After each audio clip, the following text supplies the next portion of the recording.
And we welcome you all back to Truth to Tell, Community Connections. I'm Michelle Alimoradi. And I'm Andy Driscoll.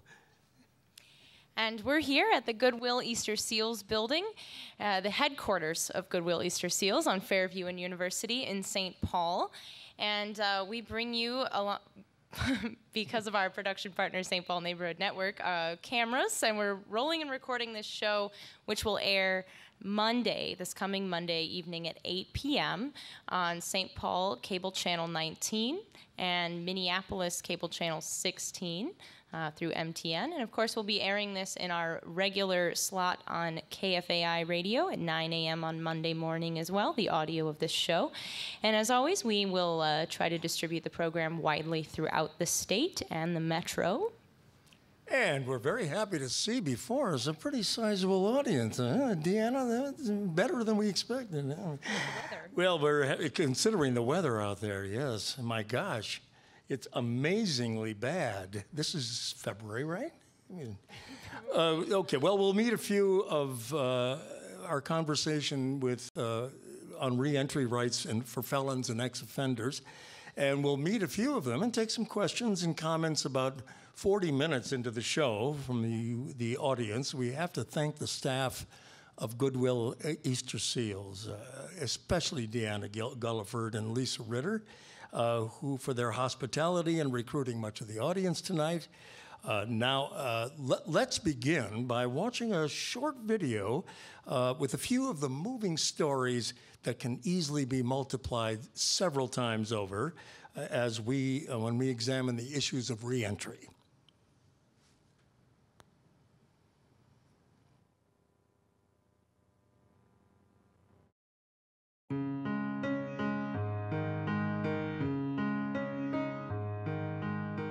I'm Michelle Alimoradi with Truth to Tell Community Connections, and I'm here with Susan Stevens at the Projects for Pride in Living Enterprises building. And Susan, tell me what folks are doing here at this facility. Project for Pride in Living Enterprises is the transitional employer that helps adults with barriers to employment get job skills to reenter the workforce. And when you say reentry, we're talking about barriers to housing and employment due to? Barriers due to chemical dependency issues, being through treatment, people that have recently got out of the prison systems that maybe haven't had a job in a long time. You know, you got a couple of strikes against you. First, you're just coming out of prison. You don't have any local references, no recent references. They always have that checkbox. Have you been convicted of a felony? To this day, my last offense was in 1985, and I still have to check that box. My legal issues were also, publicized in the media. It was really hard for me to think about going back into the career that I had done before. I think untreated alcoholism gets a lot of us in trouble, or untreated drug addiction. People don't want to do anything about it, or they just don't know how.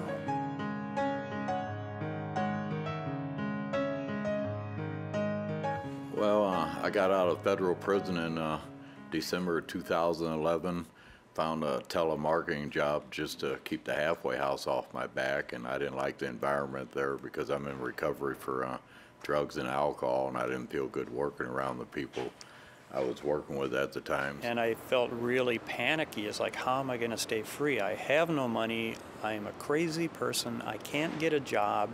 I've done a lot of time. I can't interact with people in the so-called free world. I was in early recovery and recently out of treatment and living in a sober house and wanting to put my life back together.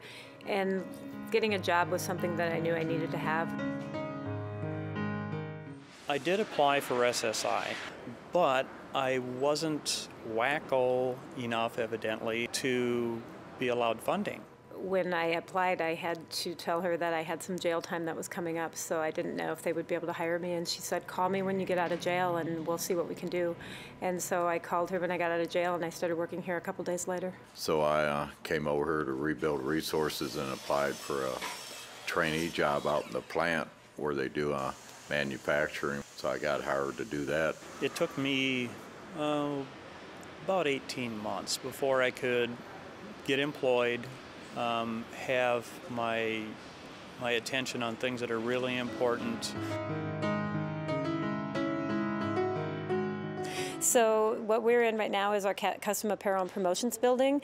We do screen printing and embroidery on any types of shirts, caps, and so forth. So we train people to do that. And in addition to training the people, we have re-entry skills that we teach them in both classroom settings and one-on-one settings to give them what they need to be able to get a job. And this gives us those local references, you know, because we're fresh from the training here when we go to apply for a regular job at the end of this program. I remember when I got my first job as a cashier in a store, that was a huge deal for me because one of my offenses was robbing a store. And to be trusted with money again, that was a huge deal for me.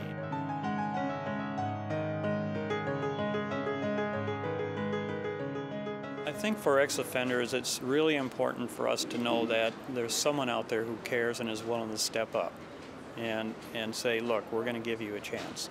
At 180 degrees, they knew my offenses in their entirety before they hired me, and in fact, that was part of the reason they hired me. As I worked here and was able to use my skills and, you know, kind of define what that was, I was able to work into a staff position. Well, actually, I usually tell people they saved my life, and I mean that literally. Because if I hadn't come here, I don't know where I would have ended up. I'd have probably ended up going back out, using drugs and alcohol again, and eventually I'd have ended up right back in prison.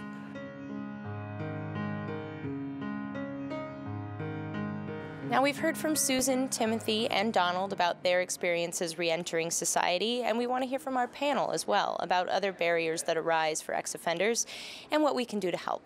Coming up next on Truth to Tell Community Connections. And thanks very much to John Acree and Beth Paloff for another fine introductory piece. Yes. And the Community Connections series that you are all attending today is funded through the generosity of the Bush Foundation, and it zeroes in on current issues confronting communities throughout the Metro and Minnesota. And we bring our microphones and cameras to you thanks to our production partner, St. Paul Neighborhood Network.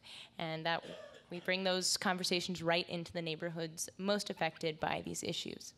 An explosion of books, television shows, seminars, public policy proposals in the last 2 or 3 years has raised the curtain on some of this country's most shameful corrections practices, most of them having been imposed in the peaks and valleys of our society since the official, if not the de facto demise of Jim Crow across the states that dared to thumb their nose at the Constitution's 13th, 14th, and 15th Amendments, once again stating the obvious that all men and women are created equal in nature and under the laws once again, and under the law.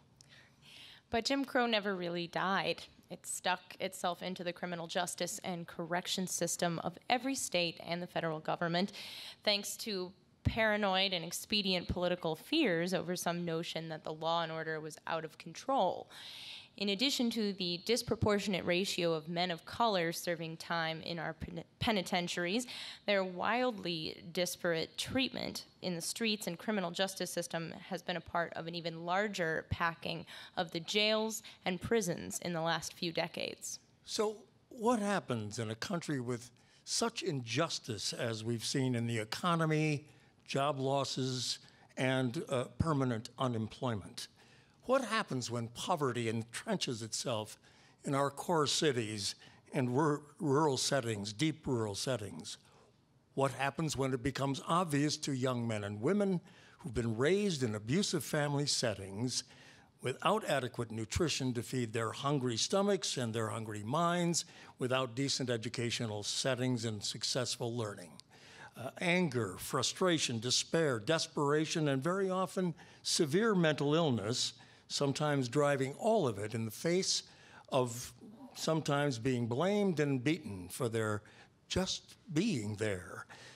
These are the seeds in the soil for growing discontent, drugs and alcohol addictions, crime, sometimes damned serious crime.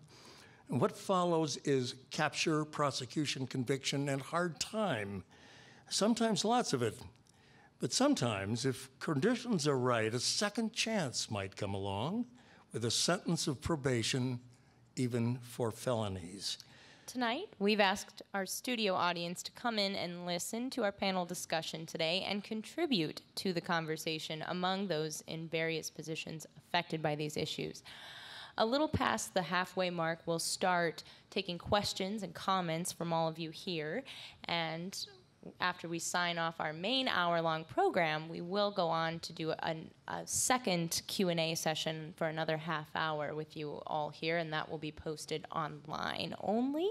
So you'll have to go to our website, TruthToTell.org, and catch the rest of that conversation there. A reminder now that we'll be airing this program in its entirety on this regular Truth to Tell program of ours every Monday morning at 9 a.m. And the video version by our video partner, St. Paul Neighborhood Network's Cable Channel 19 and Minneapolis Telecommunications Channel Network, Network Channel 16. Those cable channels will certainly repeat those telecasts several times over the next few weeks. Anyway, so your families and friends will miss nothing. Now, let's meet tonight's panel. Well, we had with us, or we had scheduled to be with us, Representative Carly Meline, DFLer from Hibbing, and an assistant majority leader of the Minnesota House. And she was scheduled to be with us, but as often happens with legislators, she had a floor vote that she had to be present for. So in her stead, we have the Vice President for Projects and Operations and co-chair of the Second Chance Coalition, Mark Haase.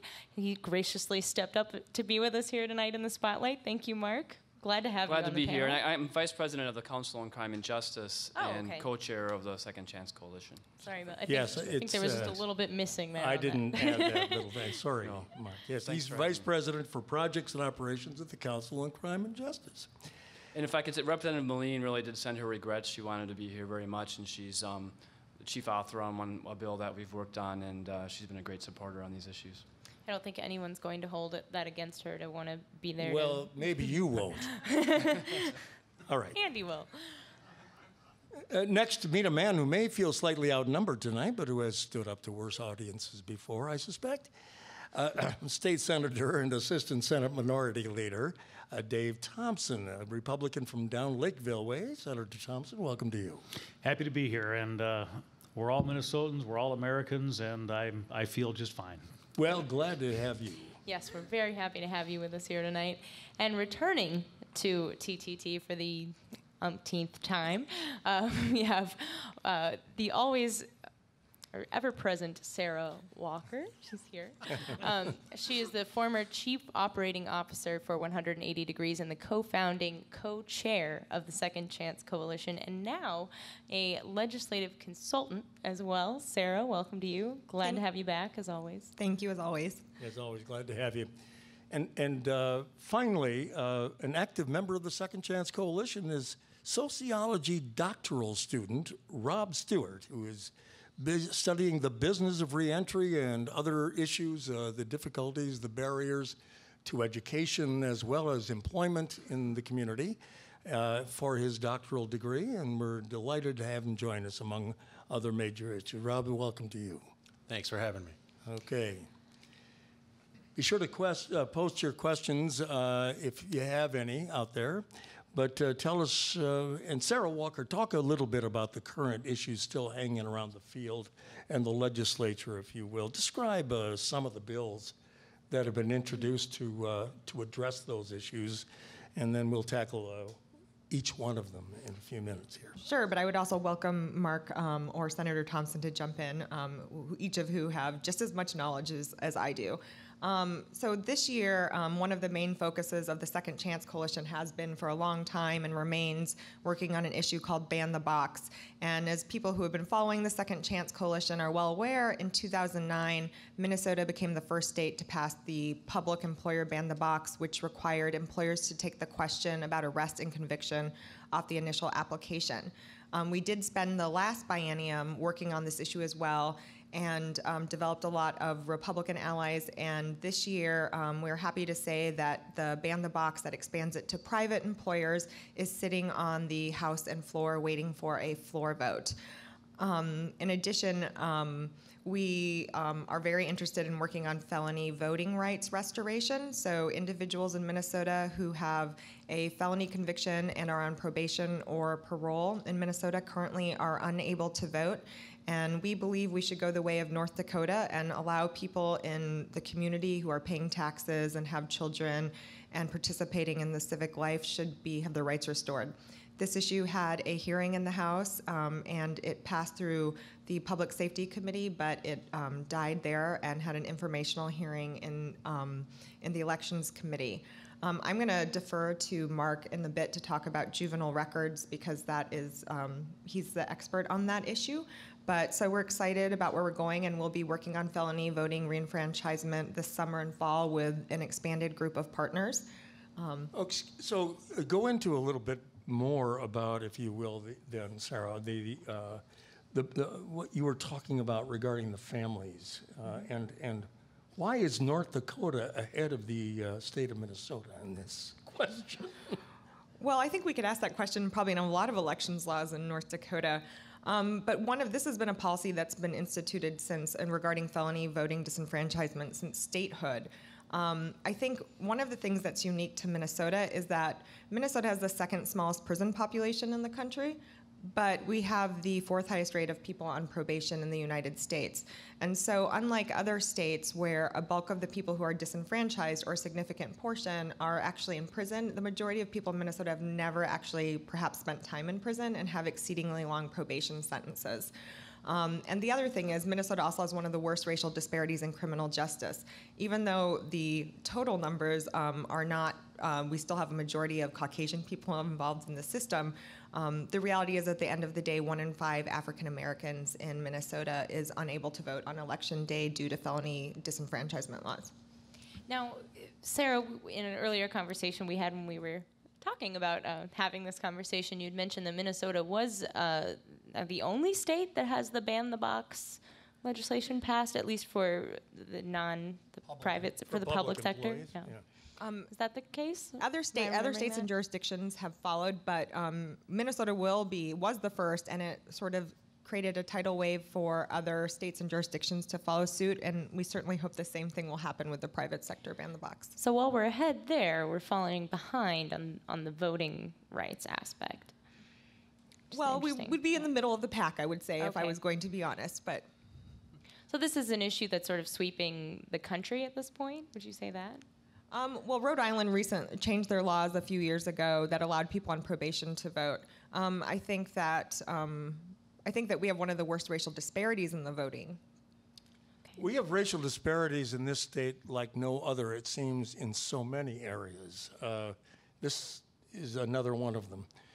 Mark, talk a little bit about that part of the juvenile system that you're concerned about, would you? As far as racial disparities, Andy? Or? Well, that and the legislation that you've been talking about. Well, the legislation that Sarah mentioned, and it fits into something we've looked at, which is, most people think that we treat juveniles differently, and if you mess up as a juvenile, it's not going to follow you indefinitely, and that's just not true anymore. Our laws have changed over the years, and one specific example is if a 16 or 17-year-old is charged with any felony level offense in Minnesota, it's automatically a public hearing and then a public record, even if that charge is later reduced or dismissed. This impacts, each year in Minnesota, there's roughly 2,000 felony petitions against 16 and 17-year-olds. And we hear from them and their parents and probation officers, why is this record still following them? And so we've been working for a few years now to at least give the court discretion to decide if those records should be public or not, or the hearings public or not, based on the severity of the case and the circumstances of the case. And it looks like ban the box, that bill has passed all policy committees and is waiting a floor vote on the House and Senate. So it's another area. It's, you know, we're looking at moving ahead, so it's good news. Well, so what are some of the arguments for having this record follow these 16 and 17-year-olds? Then I want to hear from Senator Thompson. Yeah. Well, the argument, you know, I really haven't heard many arguments for having that record follow them indefinitely. Our main opposition on that has been the County Attorneys Association, and their argument has been that the community, the press has opposed us a little bit too. They want to be able to access those hearings. They want to know what's going That's on. right. Yeah, I and remember accountability for the system. Yeah. And, you know, I think in the 80s and 90s there was fear of super juvenile predators. But at that time they didn't have the electronic access to records and use of records that you have now. Back then you had to go to the courthouse and get a piece of paper or go through a pile of papers. Now anybody can, you know, a couple clicks of the computer mouse and there's that record and it lasts indefinitely. That is, you know, that whole juvenile thing, I want to tackle that at a future show just all by itself, because I think that is really worth exploring, especially when it comes to this clash between the media and you advocates, because there's no question that it's sort of the clash of the titans, as it were, where you're both the good guys in a way, and not, but the media's the good guy, Andy? Which side are you on, Andy? Just kidding. No, we need our media. Yep, you're right. We're community media. We're independent, grassroots, independent media. Okay. Anyway, let's get on with it. So you're looking at these information bills. Are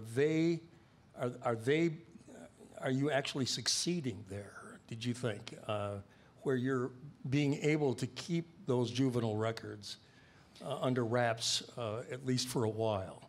Yes, it's not going to probably turn out the exact method we had first envisioned. We wanted to actually have the hearings closed, judges allowed to close the hearings. And they did that once, didn't they? Excuse me? Wasn't there a time when all of juvenile justice hearings were closed? Yeah, prior to 1986, all of these hearings were just closed. I remember those days. Yeah. And so actually what we're trying to do is more of a middle ground, but due to county attorney opposition and them wanting to have the hearing open, what it's probably going to end up looking like is the judge can decide to keep the name of the juvenile out of public electronic records. And so that will help keep it away from, you know, the typical employer and landlord. And you know, none of this at any point has proposed, you know, making these records unavailable for human services licensing, which is a whole nother issue, or not allowing victims to attend the hearing. So some of those things are still in place. That's just when you say human services licensing, you mean being hired as a provider of services and intake people and that kind of stuff. Mm-hmm. But that their juvenile records would haunt them or follow them into that. Yeah. All right. Very quickly, Senator Thompson, you have about 30 seconds. We're going to come back to this anyway after the break. But what is your immediate reaction here? Well, first off, just to tell you a little bit about how I view these issues generally. I am a conservative, and I believe that government fundamentally should do less rather than more. But I will tell you that there's a lot of hypocrisy and inconsistency within the conservative movement. And what I mean by that is I don't believe the government does a very good job with your money or with regulating businesses or doing all of these things. I think they're fundamentally not to be trusted. So then isn't it completely inconsistent if I say, yes, but if I give the government a gun and allow them to put you in prison, I trust them doing that?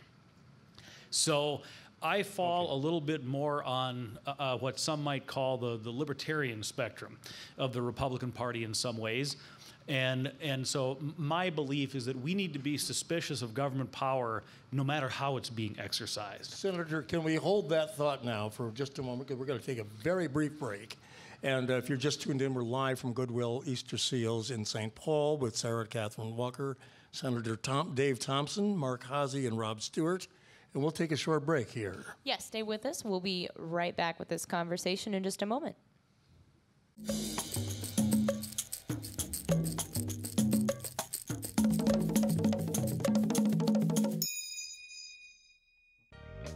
You are watching Truth to Tell's Community Connection series. Welcome back to Truth to Tell, Community Connections. I'm Michelle Alimoradi. And I'm Andy Driscoll. More conversation around these issues of former inmates and parolees and probationers trying to re-enter the mainstream out here and to question to our panelists from the audience, which will start in a little while. Next Monday, remember, we'll air the audio of this show on KFAI, Truth to Tell, 9 a.m. on Monday morning. And then the television version of the show will air that evening, Monday, on SPNN's Channel 19 in St. Paul and NTN Channels 16 in Minneapolis, which expanded with expanded runs in other systems and around the metro a bit later. Hopefully soon enough for viewers to get an understanding of these issues and maybe even get involved. What do you think? Especially in their resolution under new laws under consideration at the Capitol. So they'll grab out their file folders and really do their research before Monday, right? All of you folks. We want to let everyone know that our next Community Connections program will be taped live on May 8th, and that will focus on the emerging issues around immigration reform, such as the DREAM Act for young people, but a whole variety of issues facing those who do not or who do the work that keeps us and our houses and our hospitality and our transportation, retailing, operating smoothly. And the list goes on. But that show will originate from a venue in Brooklyn Park, still yet to be determined, but we have a couple in mind. And that'll be an important show at an important time in the lives of the immigrants and the new Americans from across the globe. And Brooklyn Park, as you may well know, is a haven for a lot of the new immigrants in Minnesota. And our world is changing because these families are becoming a part of us. So keep an eye out and an ear out for details. Back to our... what? And it's okay, yeah. Let's return to Senator Dave Thompson. Senator Thompson, we were talking about some specific legislation over here, and I'd love to get your response to some of those initiatives, if you'll give them those to us. Yeah, with respect to the voting rights for felons, as was correctly stated, North Dakota allows people who are no longer incarcerated to vote under any circumstances. However, that is while probation and parole are still in effect. Yes, that's correct. All right. We don't do that, right? No, we don't. However, that is a little bit deceptive because, frankly, as was pointed out, the incarceration rate in Minnesota is relatively low compared to North Dakota and many other states. And also, it's pretty routine that if you get sentenced in this state, 2/3 of your sentence is incarceration and 1/3 is parole. So it's a slightly different circumstance. However, my perspective on it is we have to address these issues separately.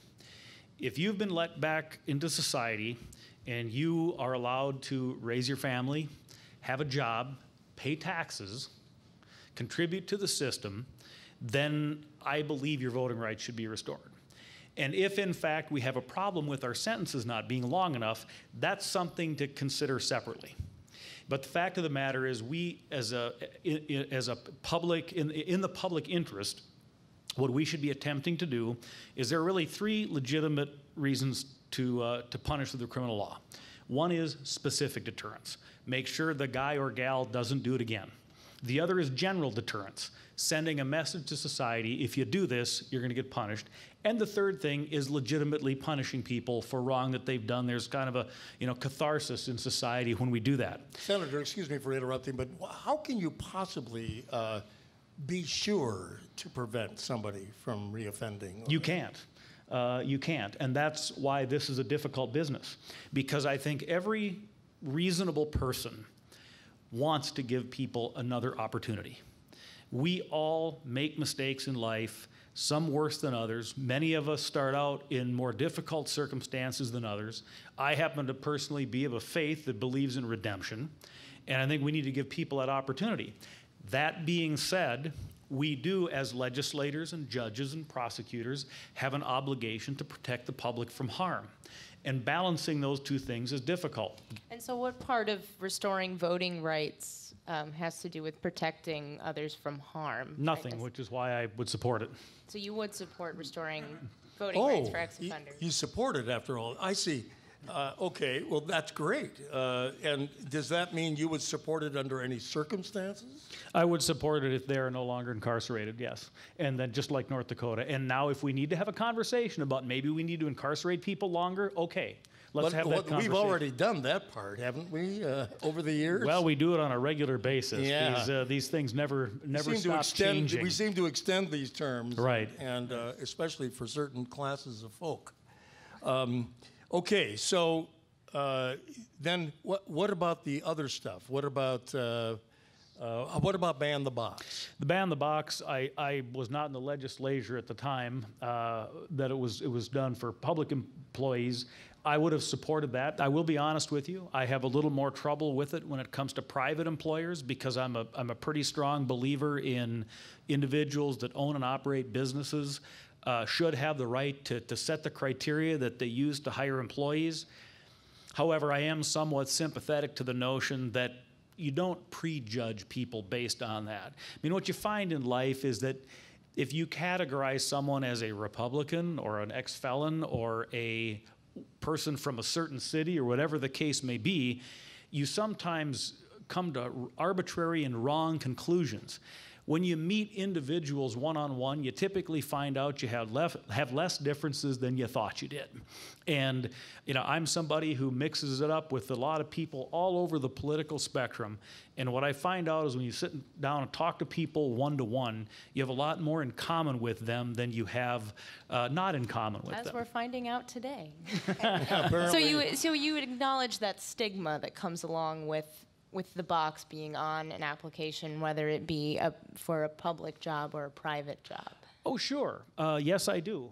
But by the same token, we have to balance that against the rights of people who are going to hire folks and give them a paycheck, potentially put them in positions of trust to know who they're hiring.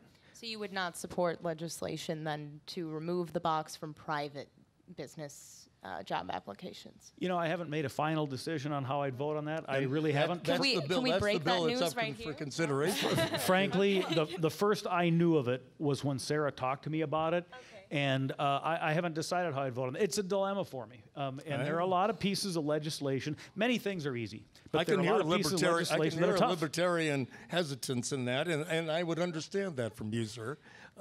Sarah, you wanted to say something. No. Yeah, I just want to say, one thing is that I just want to point out is the efforts of the Second Chance Coalition have always been bipartisan, and all of these pieces of legislation that have been moving, every single one of them is a bipartisan piece of legislation. So I just want to caution everyone when we're making assumptions about, where people are going to land on these issues. And honestly, it makes it stronger. And, for a long time, the private business industry had concerns about the private sector ban the box, and they have finally, the Minnesota Chambers finally reached a position of neutral. And we think that having the partners go through the process of a long conversation, however painful it was for us, actually makes the legislation stronger. Let's jump down to our doctoral candidate, the scholar academic type down there. And Rob Stewart, perhaps you can tell us a little bit. First, tell us a little bit about your story, because until just before this program, I wasn't aware that you're one of them. Is that right? I am one of them. All right. And by them, we mean... Go ahead. Maybe we should clarify for some folks. So in 2007, I was arrested for drug possession, and I was sentenced to prison. I ended up spending 25 months in prison. I was released in 2009, the summer of 2009. And then following my release, I was living in Alexandria. I enrolled in college, completed my AA degree, transferred down to the University of Minnesota, graduated last spring, summa cum laude, with a bachelor's in sociology. And then right now I'm a first-year grad student at the University of Minnesota in the sociology department. And it's interesting because when we talk about the ban the box stuff, and I think that part of the argument against it, like Senator Thompson pointed out, was, we don't want to tell businesses who they can and can't hire. But I think that isn't necessarily what ban the box does. What it does is say, we just don't want you to ask right away. Don't summarily reject people just on that basis from the beginning. Give them the opportunity in an interview setting or whatever to explain their situation, because it's very easy, and I think, like Senator Thompson pointed out, it's very easy to see people or to hear about, a felon, and have some picture of what a felon is in your mind, but in reality, it's much more complex than that. And when you meet people who are felons and you see what they're doing at their lives, that kind of the scary boogeyman idea of what a felon is, I think that part starts to go away. But the reality of the situation is that research has found, over the last 10 years, there's been a lot of research in this area, and specifically there was a study done by Diva Pager, who I believe at the time was at the University of Wisconsin, and she did an experiment where she sent in 4 gentlemen, two white men, 2 black men, and they each had the same backgrounds. They had basically everything was the same, except for one of them would have a criminal record and the other one would not, and they would all go apply for jobs. She found that the effect for having a criminal record for a white man was 50% less white men with criminal records received a callback for an interview. On the other hand, for a black man, it was just about 2/3. And so interesting, I mean, it's not something that doesn't have an effect, right? So what the point of this ban the box thing is to say, hey, instead of just saying, well, we're looking through these applications and then just throwing them in the garbage right away, give them an opportunity to at least come in and say, hey, this is the situation, this is what happened, this is where I am now. Aren't you saying, though, Sarah and Mark also, are you not saying that the very existence of the box on an application puts a sort of barrier up? That is, that the existence of that box puts an overlay on the whole hiring process that may have little or nothing to do with why they're being hired. Oh, very much so. And the other thing is it can be very misleading. It's just not a good source of information. We know that the record can be inaccurate. There may be misunderstanding on both the part of the applicant and the employer about what this piece of paper really means. The employer might ask, have you ever been convicted? And the applicant knows they had a stay of adjudication, which means they technically weren't convicted, but then the employer will still see it on the record. Yeah. And actually, one thing that Sarah forgot to mention is that the Chamber of Commerce and other business associations have opposed this for the last few years, and now they're neutral on it. They are not going to oppose it anymore. And you could say that they've just sort of seen the writing on the wall. They saw the authors and who was in the majority party. But I really think that, and what we've done at the council for a number of years now is do trainings for employers and train them talk about why this is such a big issue. It's not just about for African Americans. We all know people now that have some kind of record, and it's not just about people coming from prison. It may be just that public arrest record or the charge that was dismissed. And it's just not a good way to do business to cut people out that way when that employee might be a great welder or a great whatever it is. And so, I get the right that I think we shouldn't regulate businesses or anything too much either. But sometimes a nudge to do the right thing, I think, is a good way to go. Okay, Sarah, did you have anything more to say? I think 2 things. One, that 1 in 5 people have a criminal record in the United States. So this is not a unique phenomena any longer. And during the time when this rapid increase in individuals with criminal records happened, the crime rate wasn't increasing. In fact, we were just changing our practices. So I think that's just an important thing to remember. And also that many of the applications don't just ask about conviction, they also ask about arrest record. And I think that is summarily unfair to ask about an arrest record when you haven't even been convicted of the crime yet, and that could potentially prevent you from even getting an interview before or even having a conversation with an employer. And then the last quick point I'll make is that all of the business partnerships in Minnesota have pointed out that we have a fundamental problem. We are going to have a labor shortage in the next 20 years. And so we should be encouraging people to work and not preventing them and creating barriers for work. We should tell people we want them to be self-sufficient. Well, it just seems counterproductive not to put them to work. I mean, it's ultimately going to cost even more, is it not, Senator? Sure. No, we do want to encourage people to work, and I think the marketplace is going to have an influence there every bit as much as the law. People are going to respond. I just have to say I'm really glad the way you ended your little confession there that you were a felon. I thought you were going to say you were a Republican there for a minute. It was making me nervous. You'll never admit to that. But I obviously, again, we've got to find a way. And here's what's hard. Right now, I'm actually the chief author of 2 bills in the Senate on civil forfeiture. I don't know how many are familiar with that, but it's a process by which the state can take property that they believe is an instrumentality of the crime. I was amazed to learn that literally you could lose your car, never be convicted, never plead guilty to anything, and if you don't have the resources to go claim that vehicle, you could lose it. That's not right. But I've got my own Dakota County attorney in my face about this legislation. That's okay. If you can't handle pressure, don't take this job, right? And the line to me is, so Dave, when the drunk driver gets their car back and kills your next door neighbor, do you want to be in the paper for, well, it's because of Senator Thompson's bill? Oh. And see, those are the kinds of things that come to put pressure on people, and that is a legitimate balance that we have to fight. Well, and you come across Or a find, lot of I should say. arguments like that with sex offenders as well, and the record that follows them the rest of their lives. But at some point, I think the question that needs to be asked is what is the goal of our justice system? And are we trying to rehabilitate folks, or are we trying to just perpetually punish A lot them? of people. Yeah, we want to take questions from the audience. Yeah, so on that note, and let's hear what on the that note, audience has to say. Also, there's the issue of housing, especially coming right out of prison, where you probably have to go into rental issues and trying to buy a mortgage or something like that.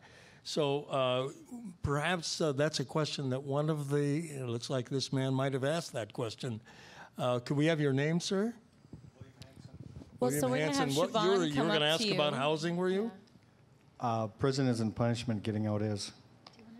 Can you I'm say sorry? that one more time? I said prison isn't punishment, getting out is. Prison isn't punishment, getting out is. Explain what you mean. That's an interesting comment. Laying around watching TV all day long is not punishment. Oh. Getting out, trying to find a job, you want to make it, you want to do what's right, finding someone who's supportive of your sobriety and your crime-free life is very hard. Finding a job has always been a full-time job itself, and if you're not going to get paid for it, why go out there, huh? I watched 40 men gather and fix vacant homes in St. Paul and behave for a minimum wage just for the camaraderie. They'd stand around and just wait for something to do. Ride their bicycles from the Portland House in Minneapolis. They just want something to do. Something to do is, isolation and just lying around is almost as bad as anything for getting people sort of back in the swim of crime and stuff, has it not? Yes. Could please, Mark Haase. William, right? You bring up a good point that we haven't talked about yet, which is the public safety aspect of this. Often public safety is spun as let's punish as long as we can. But if we really want long-term ultimate public safety, we may have to make sure that people can be successful. If people come out of prison or they have their first felony and then they can't get a job, they can't get housing, what are they going to do? And we actually hear from people that have been in prison that they get so frustrated that they'll violate their parole so they can go back. Well, and I actually was just talking to a probation officer today that I ran into the Capitol, and he was saying that he had a client who was choosing to execute a sentence rather than take a short jail sentence because the system is just skewed. He would rather have a short jail sentence than take 20 years of probation. Really? And so I think that right now, I think some of our sentencing is not consistent with what we want to achieve. We have Mark Bliven here from the Corrections Department, and he handles the community notification process for the sex offender program. And, Mark, Siobhan's going to bring you the microphone. Would you give us just a quick thing about what you've heard here and how it may apply to your program and why, what goes on with reoffenses and things that you have to be careful about? Well, I think some of the issues we have, I deal with those offenders who are getting out of prison, and as level 3s, one of the big issues is there are restrictions. They're highly publicized, and those difficulties, we know that they're going to be safer in the community if they reintegrate and have a more stable life. But unfortunately, part of that focus on some of these offenders creates some instability. I was going to say, it doesn't just the very fact that you're notifying the community make it a little more difficult for them to settle down, settle in, not be, zeroed in on by the community and the police for all that. But on the other hand, we do believe that in Minnesota, by focusing on these, what we determine are higher risk offenders, that actually the level 3 type notification has helped drive down the recidivism rate. Some of the problems with that is it also makes it difficult. The repercussions of being highly visible also make it difficult for them to get jobs, to get housing. But overall, we do think that by identifying higher risk offenders, that has helped keep them safe. Sarah Walker, you are chomping at the bit. I just want to say, so, I think when people use the word sex offender, it terrifies everyone to want to talk about it. And it is a serious issue, and it's something that the legislature is considering new policies around sex offenders at the moment. But I always don't want to distract the larger conversation, which is that the vast majority of people we're talking about are people who have committed property offenses and drug crimes. And I think when we tend to focus on the most salacious crimes, we do everyone else a gigantic disservice. Mm-hmm. I would also say that on that point, it's that type of stigma, like, when the conversations come up, they end up always gravitating towards sex offenders or murderers or whatever. But the thing is, the vast majority of people who commit felonies in Minnesota are not those groups of people. So when we're talking about, things like ban the box, that's what people they go to. They say, oh, well, you don't want us to know or to hire someone and then not know that they're a sex offender or they're a murderer or they're a whatever. But, we're talking about a relatively small population. So that kind of plays back into that stigma, and that's that whole idea of that dangerous individual, the dangerous felon. Well, and it sounds like another issue that needs to come up then and be discussed is the level of offense, and should there be some sort of different notation of crimes or classification of crimes. We just really need to treat people on a case-by-case basis, and that's more what Ban the Box is about. Because take sex offender, for example. That can mean a lot of things. That can mean the 17-year-old that I don't even want to go there, but it's so nuanced that it gets difficult having these kind of conversations about it. It gets difficult when in the media. And I just, one note on the politics, and Sarah mentioned this earlier, but this is why this work has to be bipartisan, because it gets so politicized. And if we're going to have something that really improves our community and does what we all really want it to do, we have to find ways to do it together, because otherwise it's so easy to politicize it and turn to some of these issues and go the wrong direction. Yes, absolutely. If I might just point one thing out along these lines. Senator Dave Thompson. Thank you. And that is that I think it's really important, again, to fall outside of the stereotypes and the stigmas. I could tell by the looks on the faces out there that some of you were very surprised to hear what I said when I started out, because you have a perception of what a Republican is or what a conservative is. What the problem is when people that are involved with Second Chance or something like that don't distinguish between the drug crime and the level 3 sex offender, then it's easy to stigmatize them as, oh, they want the child molester to be able to move in next door and you don't get notification. That frightens people. And it would frighten me when my daughter was still at home before she went off to college. And so I think it's really important, along the lines of what Sarah said, these crimes, these serious crimes that pose a significant danger to society, vast minority of felons. But I think it's important to point out that nobody wants to subject the public to danger. We're talking about the things that don't subject the public to danger, but that do terrible harm to people. The gentleman up on the screen who last offense committed was 1985. I'm an old guy now. I was still in law school in 1985. That shouldn't be haunting that person. And I think we all agree with that. Anyway, okay. Sorry. All right, so we have another question here. Hello. I'm Ruth Johnson. I work at Council on Crime on Justice, and over the past 15 years, I have worked with people coming out of prison, mostly men. And I must say, I had one man that came to 180, and his 4 times out of prison, he got 4 jobs, And each time he was violated and sent back to prison because guess what? He could not find housing.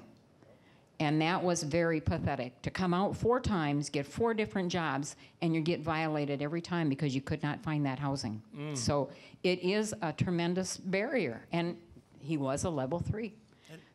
You know, but I also know some level 3s that are out in that community and have not gone back. I was going to say, but it's not just level 3s that are having trouble finding housing, is it? It's that's right.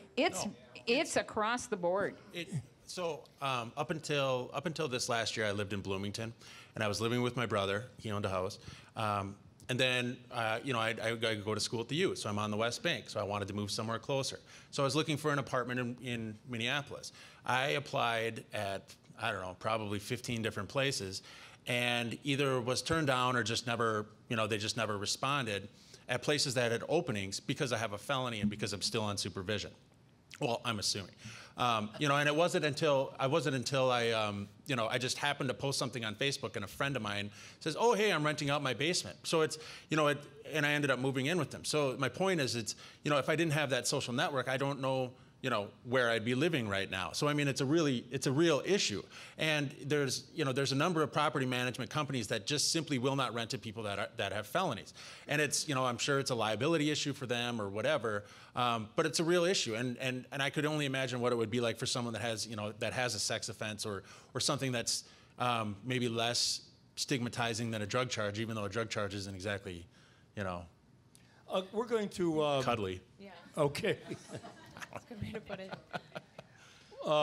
We're going to ask maybe one brief question, and then we're going to begin to close the program off. But then we're going to ask you to stick around and ask some more questions with cameras rolling and microphones on, as we for a post-production. And so we're going to any question, very short question here. Would you like to ask that, or shall we start to wrap it out and then go on? Yes, go ahead. Question over here. Yeah, hi, I'm Jim, or James actually, as of last night. Oh. Even though I've been 46 years old, I'm James now. Long story, won't get there. All right. How many of you ever gotten in trouble? How many have gotten punished? How many got what you deserved? How many got leniency?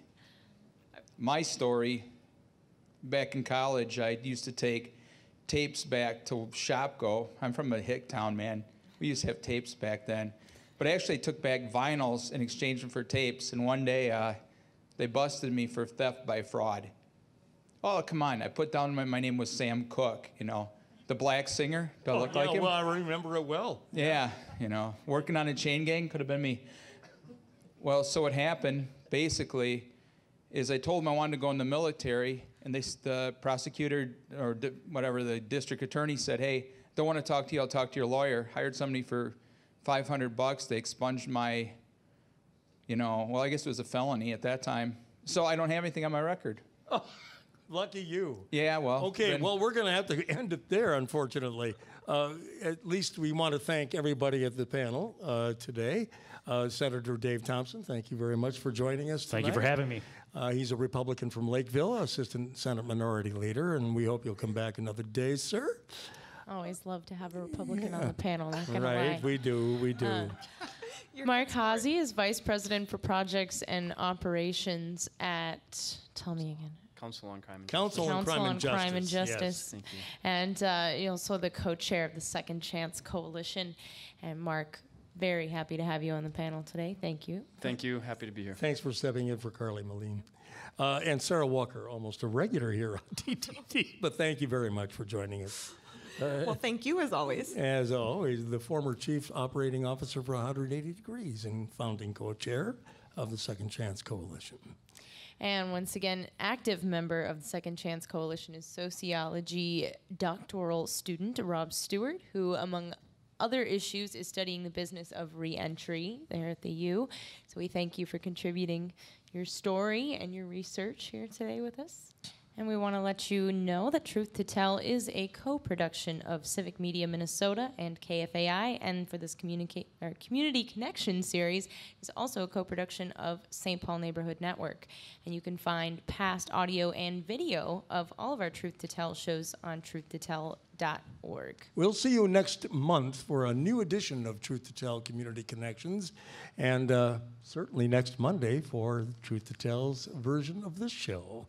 So until then, we'll be back again next month with another edition of Truth to Tell Community Connections, and you can catch this again, the rebroadcast this coming Monday. So stay with us. Until then, I'm Michelle Alimoradi. And I'm Andy Driscoll. See you next time, and of course, as always, do take care of each other.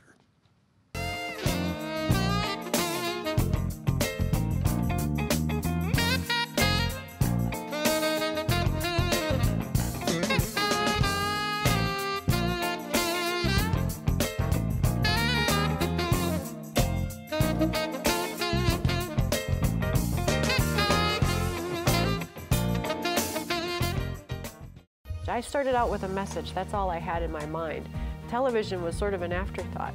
Hi, my name is Christine, and I'm a host and producer of a show about holistic health on SPNN. So my show is called Healing Arts 101, and it's all about holistic health. And what I do is I go out and interview practitioners of different holistic health practices, such as acupuncture, naturopathy, shamanism, energy work. I pretty much do all the work on my own. I produce it, I host it, I edit it all on my own. And without SPNN, I wouldn't be able to have done any of that. I've taken the classes, the staff has been excellent. I just want to say, if you are interested in doing a show, it is a lot of work, but it's possible. Something out there that you want to tell the world, this is the perfect place to come to be able to share that message.